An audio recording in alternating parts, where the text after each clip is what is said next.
What's up, everyone? Good morning and welcome to Shaw Locals Bears Insider Podcast. I am Kyle Nabors, along with Sean Hammond here on a special Wednesday edition of the podcast. If you're watching this live, we're recording this on Wednesday morning. If you're listening to it, obviously a lot can change between now and when the Bears play the Bills at noon on Saturday.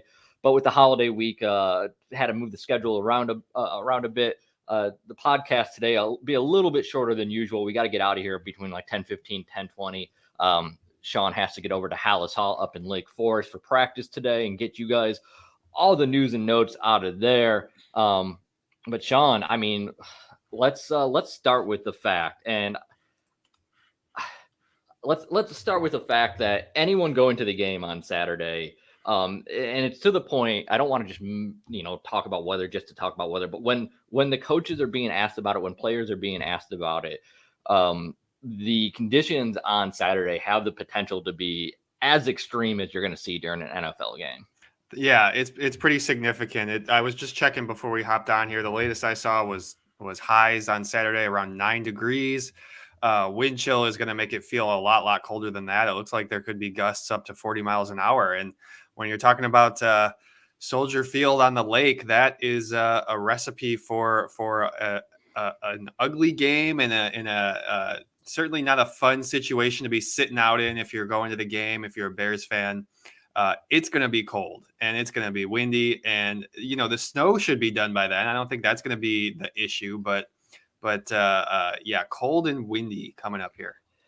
Yeah, the snow does look like it's going to be gone, luckily. But it's Matt Eberflus even mentioned, I believe, when you get to the extreme cold, the levels that you're talking about, he talked about being at the game. Yeah, actually go to shawlocal.com, Sean, while I'm talking about this, if you want to drop that in the chat. Yeah, sure. Link to that. We talked about it yesterday. Yeah, talking about Matt Eberflus talked about coming up with the Dallas Cowboys in 2013 to Soldier Field in a game that was like 4 or 5 degrees at kickoff, having Vaseline on his face to try and stay warm. The sounds of the helmet, or the sound that the helmets make at that temperature, just sound weird, I believe is how he put it. Like, I don't like saying, like, there is a certain point, you heard a certain point with weather conditions that it does start to impact the game. Now, it's funny. I want to talk about this because Mike B always popping into the chat with usually take the over, hitting take the under. And I saw someone asking in here what the under was at, or what the over under was at. And he said 43. Oh, actually, over under is down to 40.5. And I know not everyone gambles, and I actually don't place bets myself. I pay attention to the weather for my own DFS purposes, fantasy football.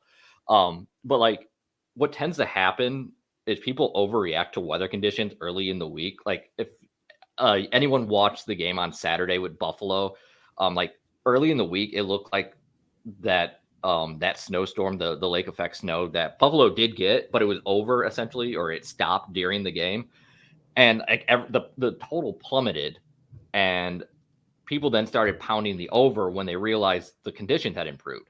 And seeing Mike post in the chat that it was 43 down to 40.5.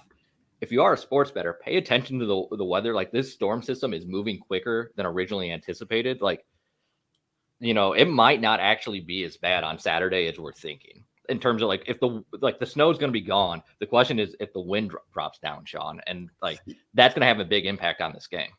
Yeah, these things are fluid, and I'm certainly no weatherman, but just, checking the weather apps compulsively over the last day or two, it's the snow seems even like it might not be that snowy on Friday. Like, it's going to be the majority of the snow is going to come Thursday. And yeah, these things are always changing. So certainly, yeah, if you're an NFL bettor, keep an eye on that and adjust accordingly. Yeah, a little inside baseball here. It's funny. I was sitting on we have a group wide editors meeting every morning, Sean. And of course, the news people are all talking about the storm. And like I said, inside baseball, my first 2 years of college, I went to college to be a meteorology major.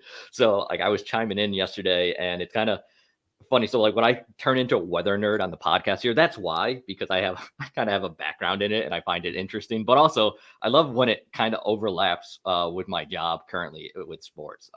Because it does. I mean, like, the difference between like 15-mile-per-hour winds and 30-mile-per-hour winds. It's such a huge difference in the kicking game and downfield throws. Like in just a few hours difference, it's going to make a big difference in this game. And look, we were already talking last Sunday in that Eagles game about the wind and the cold weather and Cairo Santos, whether or not he could kick from 45 yards or deeper. And that's only just going to be magnified even more. If the wind is 20 miles an hour, if it's 25, if it's gusting up to 40, that's going to make things really hard in the kicking game and in the passing game. I mean, that's another aspect of this that is going to be harder for everyone. Yeah, I mean, if the wind does verify like at game time where we're talking 34, 40-mile-per-hour winds, it's going to be hard for both teams to score. And in a year, if the Bears were in contention, I'm sure this would be more of an issue for Bears fans. They'd be talking about wanting to be out in Arlington Heights already if the Bears were trying to win a playoff or trying to win a game to get in the playoffs right now. But the Bears are out of it, so really it doesn't matter to them. But it does matter to Buffalo. Buffalo's still trying to win football games. And when you do have weird things happen. If it's a low scoring game, it's just an opportunity for the Bears to be in a game a little bit more than maybe they should have or should be against a better opponent. And on the flip side, there are probably some Bears fans like, okay, when Kyle says that, like the weather needs to improve. The Bears need to lose this game. Like we don't want any weird stuff to allow now that Denver won last week to put the Bears in position to have that number 2 pick. But yeah, these things will have an impact long term, kind of oddly. Yeah, and if we're talking about a game where it might be tough to throw the football, it's looking like Khalil Herbert is going to be back for the Bears. So you have that 1-2 punch on the ground with David Montgomery and Khalil Herbert, and maybe given the conditions, the Bears just lean on that running game a little bit, and make this a little bit ugly and keep it low scoring and find a way to stay in this game. It's been impressive how they've been able to keep in these 1-score games. And I mean, when we were making our picks on the show last week, Kyle, I just said, I feel like they're going to have to find some way to keep this a 1-score game. And it happened again. And I'm like, well, I'm going to go back to that well and pick another 1-score game because they're going to find a way. I don't know which beat writer it was, and I apologize because I always try and source stuff here. I can't remember who it was, but I saw it on Twitter at some point talking about the Bears only having, I believe it was a minus 68 point differential. Yeah. And you may have actually that was in my story. Okay, so I saw maybe you would tweet it. I saw it somewhere. I just like you talk about, you look at some of the worst teams in the league, and you're talking about like point differentials of like minus 150, minus 200 at this time of year with only a few games left. The Bears are only minus 68, and again, like I just think that goes to show you the growth of the team, the amount of buy-in that Matt Eberflus and his staff are getting from a really young, undermanned squad. Like that's a good example or a good showing of why like you should be optimistic as a fan. Yeah, absolutely. I wrote that in my Bear Down Nerd Up stat breakdown. I was looking at some of the given what their record is right now, they're record-wise, they're going to be one of the worst Bears teams ever. But obviously it doesn't feel that way because there's positive things on the field. But just looking at some of those worst Bears teams, 2016 was one of those, and there were a bunch of other ones. 1969, I think was a real. I think they were a 1-win team. Yeah, like negative 120, 130 point differential, and right now the Bears are hanging in there. Negative minus 68 really isn't that bad for an 11-loss team. All right, well, let's get into some questions here. Before we do, got to get some propers out of the way since we haven't done that yet. Make sure you go to shawlocal.com for all of your Bears content. Sean, working hard this week to get everything ready for the holiday week and all of our preview content ready for Bears versus Bills. Follow us on Twitter at Bears_Insider. You can follow Sean on Twitter at Sean_Hammond. And you can follow myself on Twitter at Kyle Nabors. If you're watching on YouTube, give us a thumbs up, comment, make sure you subscribe to the channel. Every time someone does, it helps more people find the show. It's a big thing. I always like to talk about local journalism. You guys doing that directly supports local journalism, and all it does, you don't have to pay anything. I just need you to hit a thumbs up and subscribe. If you want to hit the little bell to get notification from where we go live, also appreciate that. But Sean, jumping into the questions, Rick Gonzalez, or you mentioned earlier about Khalil Herbert. He had a question on it. I'm sorry, that's Mike B. Talking about not dressing Cairo Santos. We can get into that later, maybe. Rick Gonzalez, with Herbert clear the 21-day, or will Herbert clear the 21-day window before Saturday, Sean? Yeah, that's a fair question, because I was maybe jumping the gun a little bit there. He's cleared to return to practice. We've seen guys take longer. I'm kind of just basing this on the everything that we've heard from Eberflus, and sort of the tone and positivity that we've heard about Khalil Herbert is kind of why I'm getting the feeling that he will be back for this game, but I don't obviously know that for certain. Rick is absolutely right. They can wait out the 21-day window as long as they need to. But I kind of have a feeling that he's getting close. I think if Treston Ebner or Valus, like if Valus is technically a wide receiver, but I think we know where this is trending at this point in the most likely scenario. Like if someone had stepped up in that backfield role behind David Montgomery to kind of fill that Khalil Herbert role, maybe they would slow roll this a little bit more. And they're out of contention. They don't really need to. They probably know what they have with Herbert, but like they've also shown no desire to just hold someone back. Like they keep saying they're trying to win games, and that's pretty clear. Like, so I don't think that's gonna, if he's healthy, particularly with the way the other guys have struggled to fill in for him. I think that Khalil Herbert to be activated. And you look at the way this game sets up, talking about the weather, like the Bears want to run the ball to begin with. So do the Buffalo Bills. Like Josh Allen is great, and Stephon Diggs, and they can get vertical if they need to. They are much further in terms of their development than the Bears. Similar style teams, though, so that's why I compare them. But like they can go to the ground game if they need to. Josh Allen, obviously very electric running the ball. Devin Singletary, I like the kid, but you're starting to see James Cook get more involved. Like they have ways to move the ball. I think this is going to be a really kind of ground-based game, where as we kind of pivot into talking, that's important to the Bears this week going forward to me, one, because of the weather, but we really don't know what the wide receiver core looks like at this point. The injuries have really mounted. Chase Claypool was back at practice yesterday, limited. But Sean, kind of set the table. Where do we stand with the wide receiver core? Yeah, so you're right, Kyle. I mean, it's a two-headed monster here. You obviously you got the weather and you want to run the ball in that situation, but you also got this receiving group that is really banged up.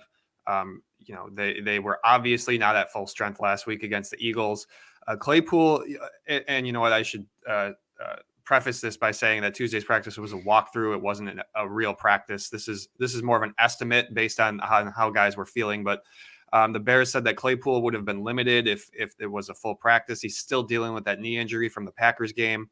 And Equanimeous St. Brown is still in the concussion protocol. So, that's one of those things where it could be a couple days, it could be 2 weeks. We really don't know how he's doing. Certainly, he hit his head pretty hard on the ground there on that tackle early in the game, and that was a scary situation.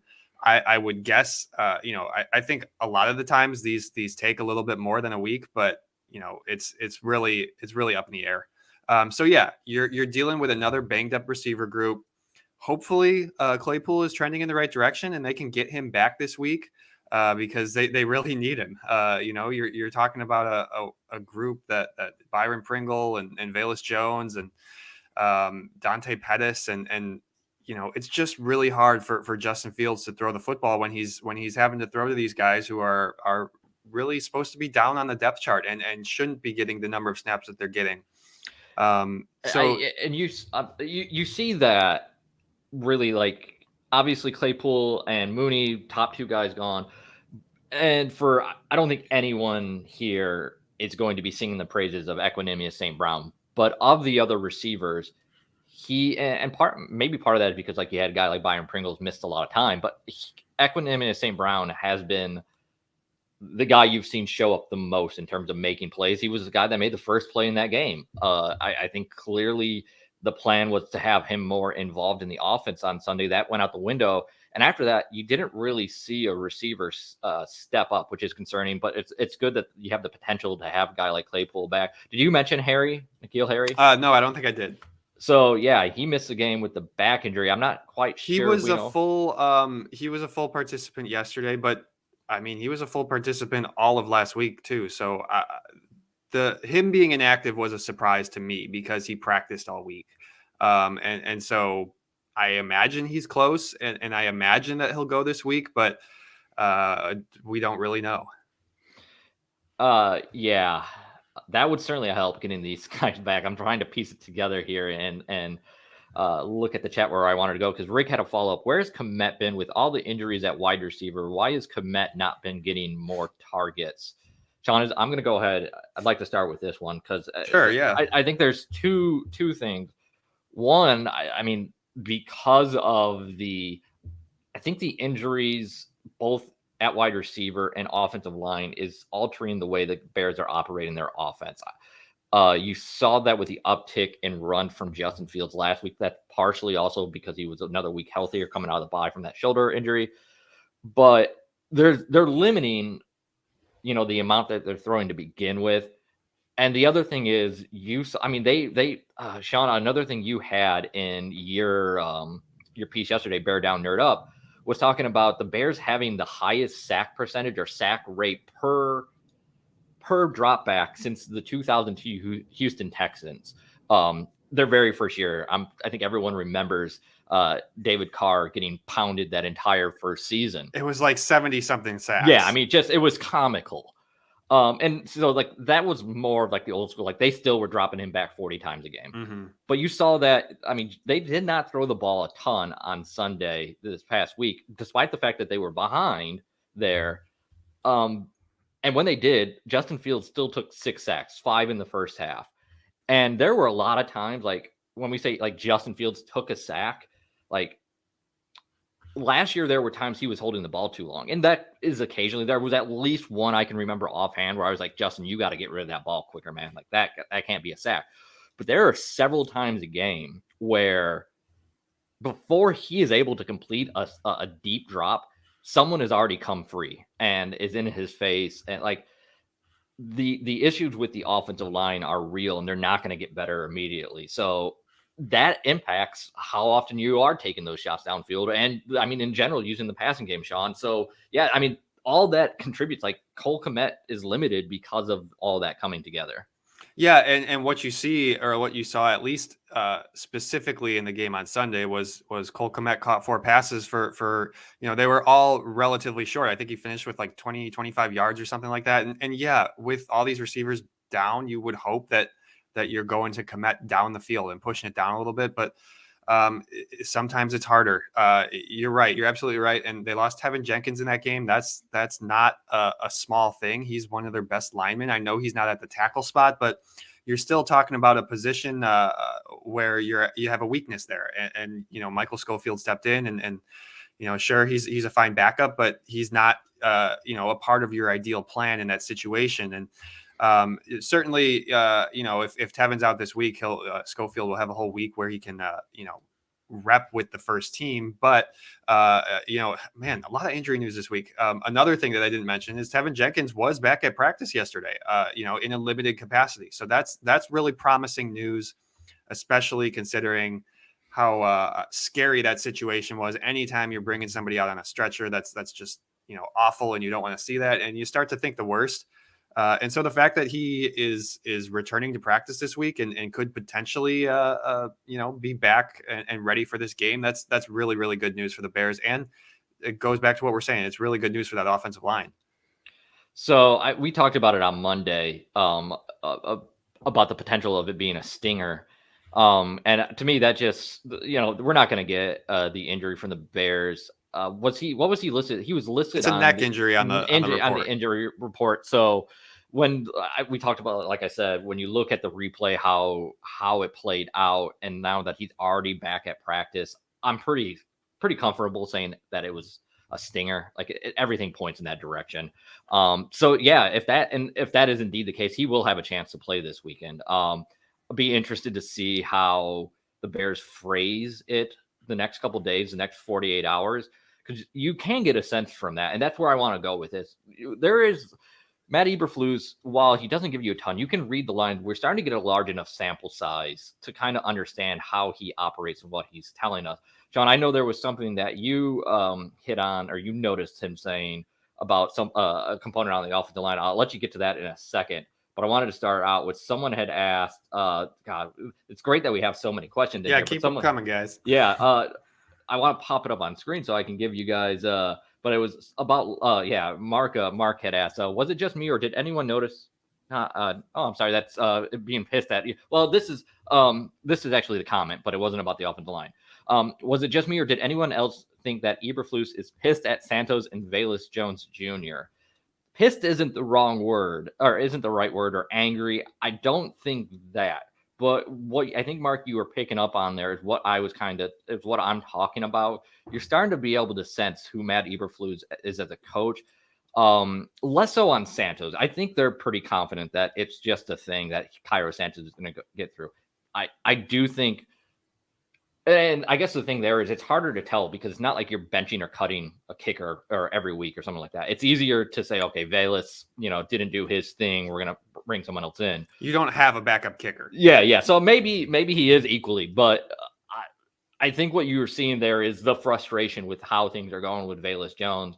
And Sean, you talked a little bit. They had asked about, or people in the chat are talking about Alex Leatherwood. You picked up on something yesterday that I'll let you share. Well, yeah, and before I get into that, just to mention, with the Velus stuff, somebody asked Eberflus about the fumbles, and Flus said, I thought the strongest he had really said it all season. He said the fumbles are not acceptable. We can't have that, and I think that was the first time all year where it kind of turned from Velus will get another shot, blah blah blah, to like, come on, we got to get this figured out. And so that I think sends a clear message that, he's kind of at his wit's end as far as the fumbles with Velus Jones are concerned. And yeah, somebody asked him about Alex Leatherwood. I know there's been a lot of talk about Leatherwood these past couple of weeks. He's been getting some snaps for the first time at right tackle, rotating him with Riley Reif. And just reading between the lines a little bit, I thought it was notable that Eberflus indicated that Larry Borum was going to be back when asked about Alex Leatherwood, which again, we're kind of taking some leaps in judgment here, but I'm kind of thinking that seems to indicate that either Borum's going to be the backup to Riley Reif, or maybe Borum's going to step back in there at that starting spot. Whatever it is, I think Alex Leatherwood's probably going to get pushed back onto the bench. Yeah, well, whether it is like subconsciously or very, very consciously, like when coaches say something like that, there's usually a reason, right? So like him, mentioning the fact that when asked about Alex Leatherwood, he mentioned another player at the same position coming back. You can read into that. It doesn't mean it's going to always come to fruition, but that certainly means that the coaching staff is at least considering that option. I think they're really open to using whichever one of those three right tackles is able to get the job done best. And maybe that is Reif, maybe that is Borum, maybe that is Leatherwood. I kind of think Leatherwood's going to be the odd man out here this week. Gary Ross checking in with Carter is starting at left guard. Sean, why, Gary, why are you saying that there? Sean, do you have any idea? Are we talking about Ja'Tari Carter? Yeah. Yeah, I'm not really sure what that's all about. Obviously Carter hasn't played snap all season. I think, I look back now, I see he said, Gary had said Whitehair will be gone. I think he's talking about stuff in the off season. They're talking about the future. Yeah. Yeah. Sorry, guys. Sometimes when you kind of scroll through here, it's easy to lose track. I see Mark asking, will the Bears cut Velus Jones? We had actually talked about that on Monday, Mark. Like, there's no reason to cut him. Like, he's a rookie on a contract where you still have to fill out a 53-man roster. He'll be here. Now, will he be here and playing next year? I have no idea, man. I think he'll get another chance at some point, though. Yeah, Gary chimed in here. Whitehair was on the injury report yesterday with a knee injury. So certainly something to watch. I think it would depend if Tevin Jenkins is back, because if Jenkins is back, you're probably going to put Schofield at left guard ahead of Carter. But yeah, we'll just have to see how that develops over these next couple of days of practice, and if Whitehair can get back in there. Is Carter currently on the practice squad? No, he's on the active roster. He is on the active roster. He's just been inactive most weeks, maybe every week. Don't quote me on that, but he's been inactive a lot. I think it'll be interesting this week in particular. So I believe it's noon the day before a game is when you have to decide if you're elevating any players from the practice squad. You don't have to like if the Bears go into this weekend with multiple linemen listed as questionable or something like that, and then you like see someone pull like a guard or someone pulled up from the practice squad. I think that would be an indication that like a guy like Whitehair is not going to play. The fact that he finished the game on Sunday, I don't right? think he. I don't. There was no obvious. I'm pretty sure he played every snap. I'd have to double check on that, but I don't remember him going out. Yeah. So I don't. Given that, it'll be interesting to find out over the next couple days Now there what has happens. been some times where guys played the whole game, and then I'm thinking of Larry Borum's concussion earlier in the year, and then he told me that he just went to the staff after the game, or maybe the next morning, whatever it was, and was like, I'm not feeling right. So sometimes that adrenaline carries you through the game, and you think something's not as bad as it really is. Yeah. It's something that essentially you're just going to have to pay attention to this week. Watch the injury updates. Watch to see if they elevate someone. And at that point, you're going to know. It's really hard to speculate right now who's even going to start, because with all these guys listed as questionable, guys coming back, I don't really know. The I injury honestly don't. report is so long that we're forgetting guys like Cody Whitehair, Kyle. Like Yeah. there's a lot going on. Rick asked about Jalen Johnson, who looked like he suffered an injury on that big play to AJ Brown.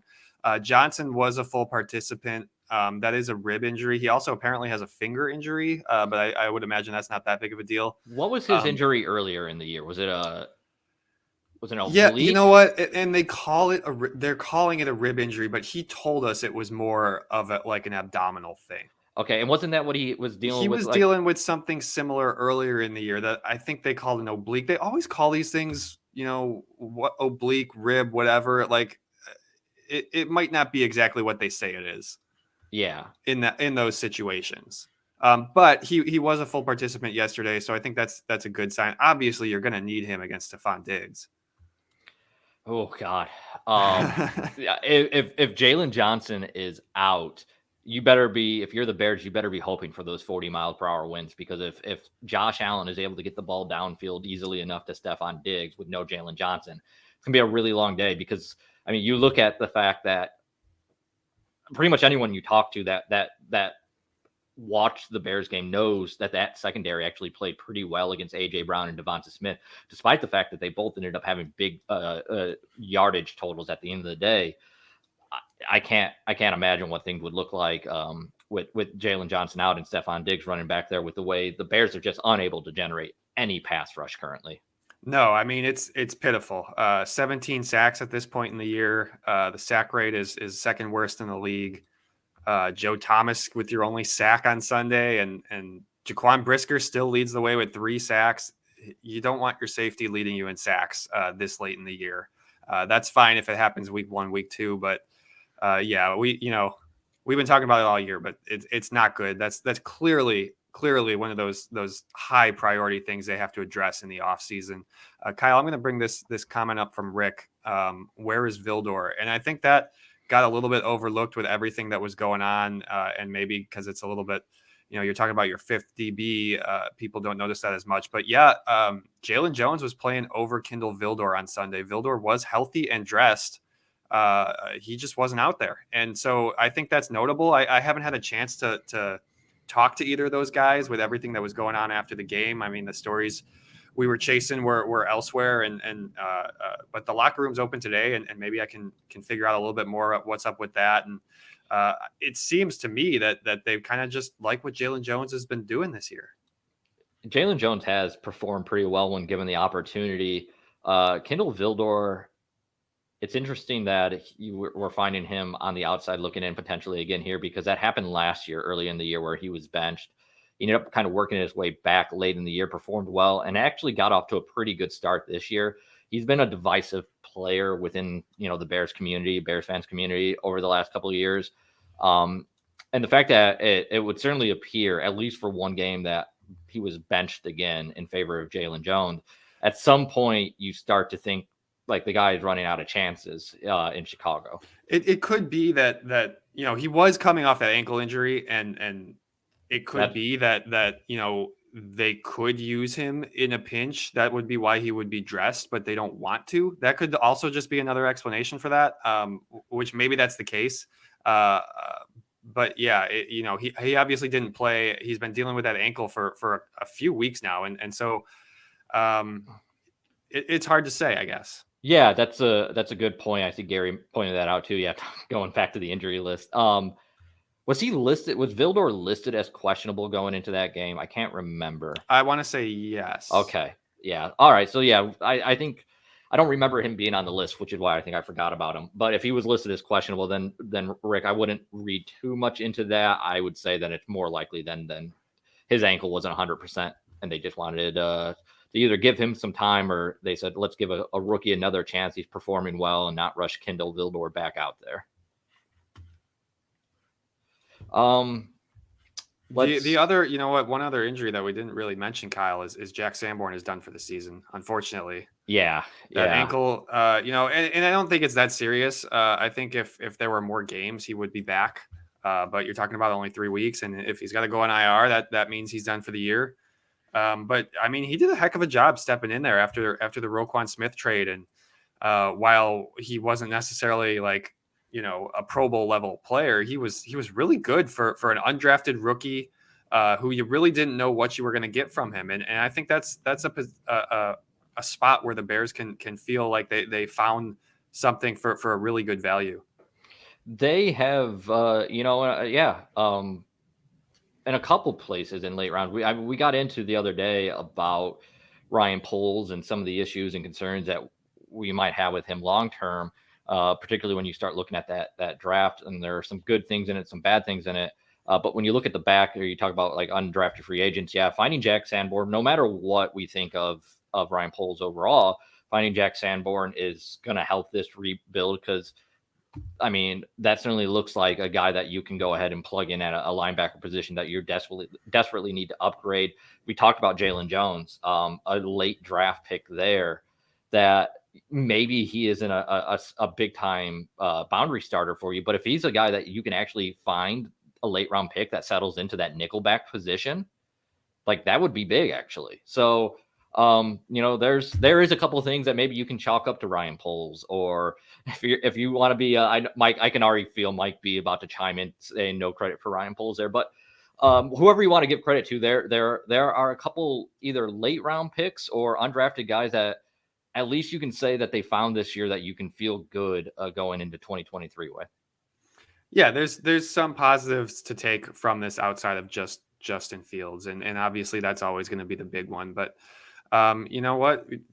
It's going to be a fun offseason. I mean, I think if you ask anybody, you have the quarterback, you have potentially the number 2 overall pick, you have all this cap space. I mean, if this is not an offseason to get excited about, I don't know what is, Kyle. I'm usually dreading offseason talk at this time of year. Like, I just don't want to do it. I love December football. I love this playoff stretch. Now, usually we are talking as people that cover the Chicago Bears. We're usually talking about offseason stuff already, because the Bears aren't typically in contention, and we don't want to. Yeah, this is what we do. Even when they're technically playoff alive, like alive for the playoffs, like they've been the last couple of years with the expanded. Like, I don't think most people still want to talk about like the current season. They want to look ahead, and I'm like, God, I just don't want to do it yet. But yeah, I'm excited. It's going to be fun to see how this develops this offseason because of everything you just mentioned. I want to go ahead and give a shout out here before we run out of time to our sponsor of Shell Locals Bears Insider Podcast, Marengo Guns. Always buying, always paying top dollar for your guns, ammo, and military items. Come see the expert at Marengo Guns, open 9 a.m. to 7 p.m., 7 days a week.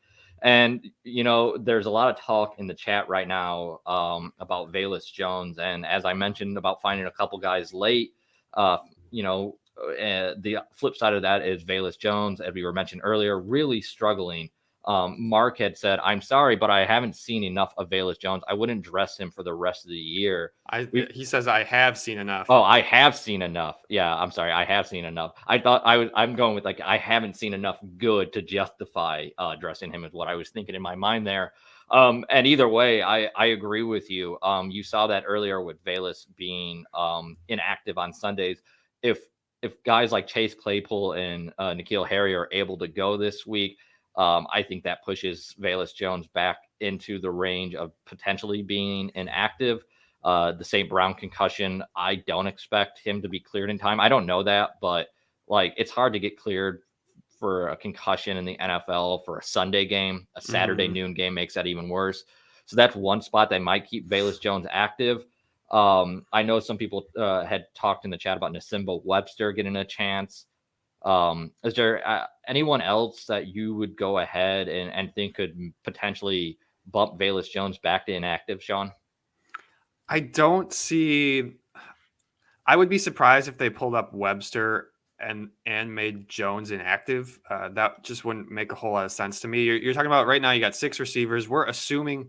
Let's just assume Claypool and Harry are back. You got 6 receivers. EQ St. Brown is out with the concussion, so you're down to 5. You're typically going to want 5. I think Velus is very clearly the 5th of those remaining guys. He's your last one. And so I think he'll be dressed for this game if those scenarios play out. I would be surprised if they pulled up Webster and made Velus inactive. That just wouldn't make a whole lot of sense to me. Certainly it's possible, but I don't think someone had said Webster earlier. So like Nasimba Webster is still pretty young, but like he's not a rookie. He's a guy you've had around for. Well, yeah, I know it was a different staff last year, but he's been around for 2 years. I mean, if he was going to do something, he would have done it by now. Yeah, like they would have made him active. Like they would have even given him a role, I think, on special teams to try and start getting it if they felt like he was going to be able to contribute. So I don't think Webster, they're going to put they wouldn't put Webster over Jones. Gary Ross checking in saying, I'd rather see is it Fountain or Fontaine? I can't remember. Doris Fountain. I believe it's Fountain. Fountain. Okay. Yeah, I think it's Fountain. I haven't asked him. You never know what names. Yeah. He is a guy that is more of an unknown that maybe like that as a guy that they're like, all right, let's give him a chance. I see someone like that's been around a shorter time period that is more of a project that has more upside than Nasimba Webster probably has. Maybe you do that over Jones, but there's not a clear cut guy, as you were saying, that you're like, I have to have him up over a mid round draft pick, even if he is struggling. Yeah, I mean, you don't know what Doris Fountain really is. You haven't seen him. They've seen him in practice, of course, but you haven't really seen him in game action. And frankly, Nasimba Webster is he's a very nice special teams player, but he's never done anything for the offense. And so I don't know at this point, you can make the same argument that Velus Jones has done very, very little for this offense outside of the one touchdown early in the season.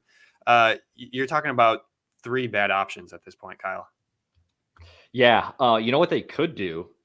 They do have a few more workable bodies. I don't know if you saw this. The Houston Texans on Sunday only had 3 wide receivers active and 5 tight end active. They were without their top 2 guys in Brandon Cooks and I can't even remember the other guy's name that I'm blanking out on. It's a rookie. Nico Collins, that's who I'm thinking of. Yeah. Both of those guys are out.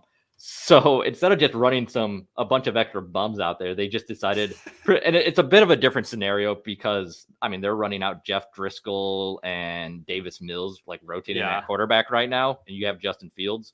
So a different situation, but like you do get to the point where if you don't think the guys on the practice squad are near ready, like, and you're a heavy running team, like Houston wanted to run that ball, this past weekend. The Bears are going to want to run the ball, particularly with the weather conditions when they already want to. Like maybe you find an extra body on the offensive line or an extra tight end to help with blocking, and you don't bring up a wide receiver, and maybe you end up only going with 4 guys.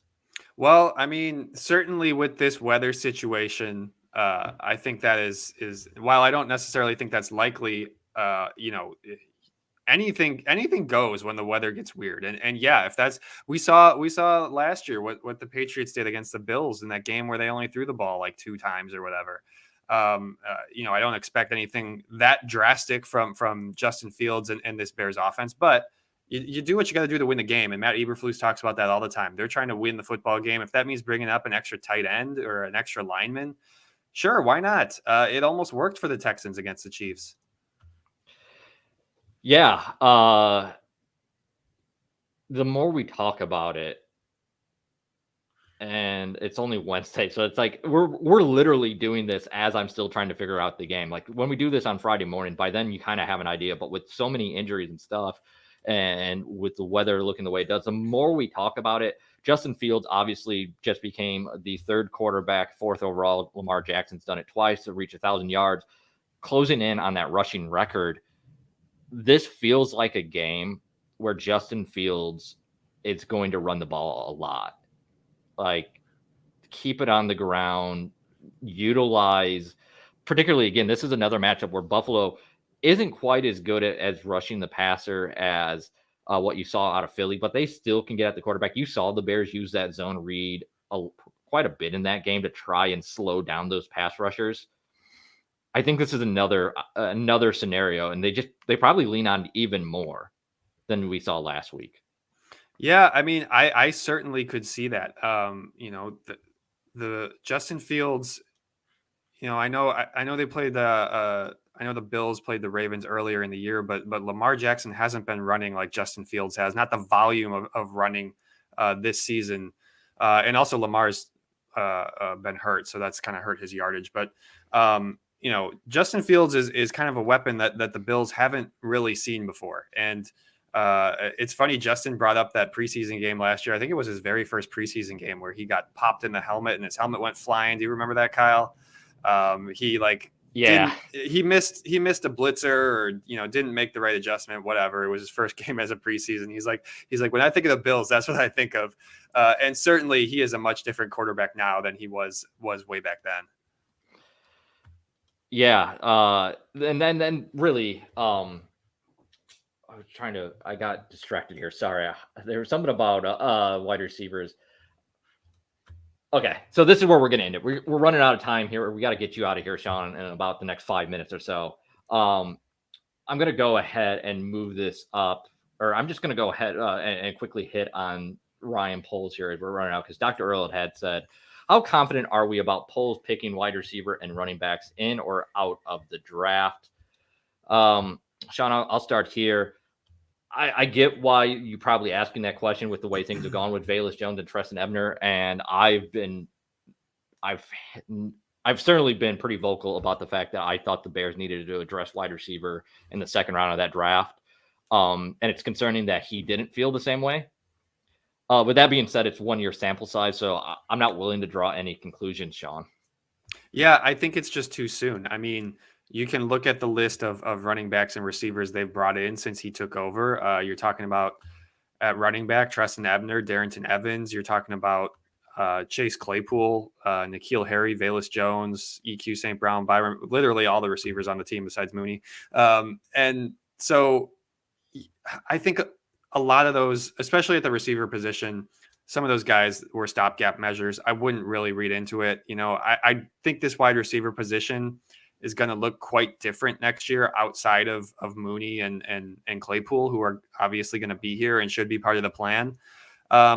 But these things take time, and it's far too soon to judge Ryan Poles as a finished product as a GM, because this is still his first. He hasn't even completed a calendar year in this job, and you know what? He's made some good choices, made some bad choices. Every GM is going to do that. Well, you do have to remember too, he was using the prior administration front office scouting staff too. Yeah. For that draft, because when guys are hired, all your scouting is done by that point. When they have overhauled that scouting. Yeah, they've changed. A number of those scouts have turned over and they've brought in their own guys. Pretty much a week after the draft ended, there were changes made to that scouting staff. So that's another wrinkle that you need to consider here. Now, I will say this. the Bears' contention window has significantly been sped up because of the progression of Justin Fields. The Bears, when I say contention, it doesn't mean they're going to win the Super Bowl next year, but they should be competing for a playoff spot next year with the way the NFL works.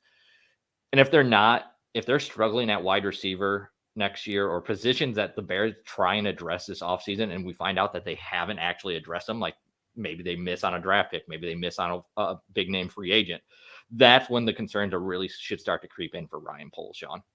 Yeah, I think a realistic expectation would be something in the 7 to 10 wins range for this team. I personally think you're not going to be able to fix every single hole in one off season.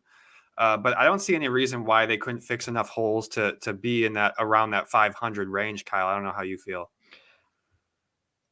I mean, yeah. So the median, when you're talking about a team that's probably going to end up with 3 or 4 wins, yeah, to ask them to get to 10 wins seems like a lot, right? But as we talked at the beginning of the show about their point differential, how much having an elite quarterback covers it up. I mentioned on Monday about how quickly things accelerated for Cincinnati once Joe Burrow really figured it out and things took off, despite issues with the offensive line, despite issues with the defense.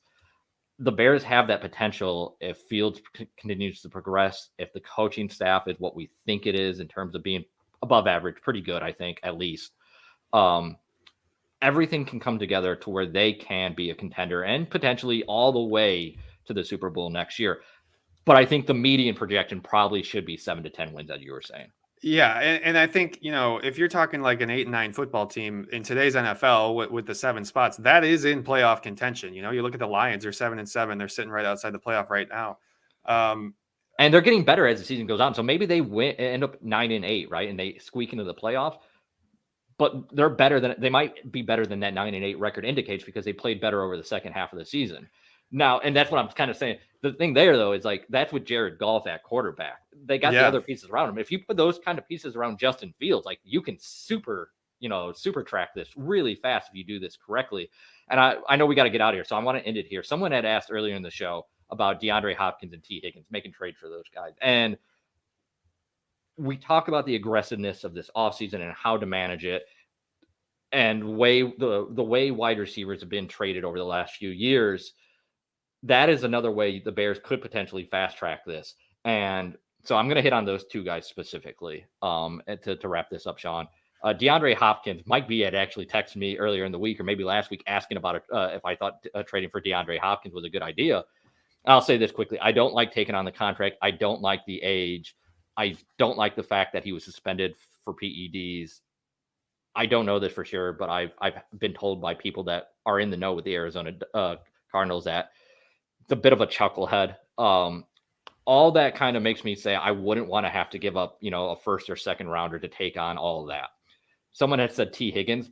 I think if he becomes available, I think that's a fantastic idea. That is a guy that is at the end of his rookie deal is going to get paid big time. It's kind of a similar situation to A.J. Brown, Sean.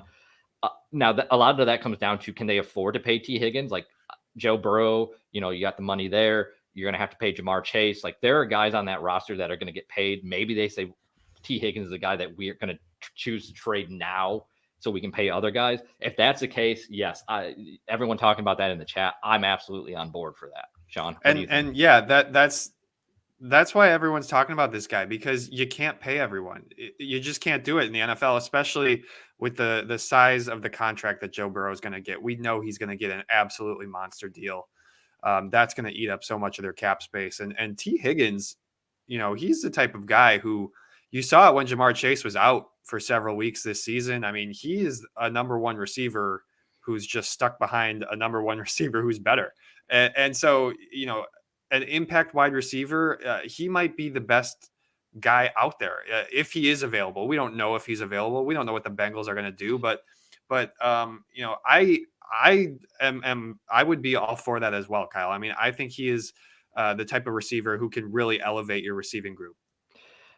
Yeah. So it comes down to what is the price. So if he's put on the block, is it like, well, if someone overpays for T. Higgins, we're going to trade him? Or is it a situation where they realize we can't pay T. Higgins, we need to move him and maximize our value this offseason, and we're going to take the best offer we can get? Now, with that being said, I think that was the issue with AJ Brown, and they got a ton for him.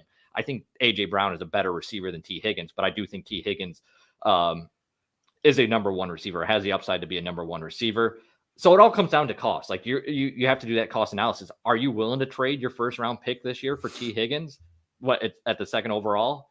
I probably wouldn't be willing to make that trade. Like I would not do that. No, if it's a second round pick, maybe. Is it your first round pick next year where, you're talking about a team that might be picking in the teens to the 20s, maybe you're willing to do that. Maybe it's a second this year and a second, you know what I'm saying? Like it's all going to come down to cost and how it really impacts your team in the next 2 to 3 year window, because that's when you're looking to contend now. And just for reference, I just looked this up because I, all these moves happen. You forget what was what, but the AJ Brown trade was for the 18th overall and the 101st overall picks.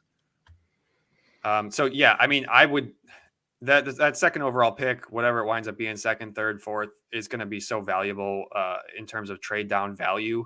And maybe that's a situation where you trade down, pick up a couple extra picks, and then you can go out and trade for a guy like that. Then you can, it opens up so many doors. So it's not often. What was the AJ Brown trade on draft day? I can't remember. That was during the draft. Yes. Yeah. So that's the type of scenario you're talking about there, where it would have to be during the draft. Like the Bears trade down and then trade, maybe let's say they trade down to 12, maybe then. But even then, I don't know if that's the route you want to go for T. Higgins. That still seems rich to me. But that's a much more realistic scenario, because I don't think a second round pick, like if you offer your second round draft pick this year, guys, I don't think that's going to be enough for T. Higgins. I don't know if it is, and not with, the Ravens pick, which is probably going to be in the 50s or something. Yeah. And see, that seems probably too little. So you would have to sweeten that deal a little bit more. Yeah. So if he's available, it's certainly something the Bears should explore. I would be all for it. But yeah, Sean, let's go ahead and get out of here. We're running out of time, guys. So I think this is a good way. Triple R with Feliz Navidad, everybody. Happy Hanukkah and blessed Kwanzaa. Even if you don't celebrate, it's all good. Absolutely, man. Happy holidays to everyone. Hope you guys are enjoying the week. Hopefully the weather isn't destroying your travel plans if you guys are heading out anywhere. Sean, you got anything else to add? No, happy holidays, everybody.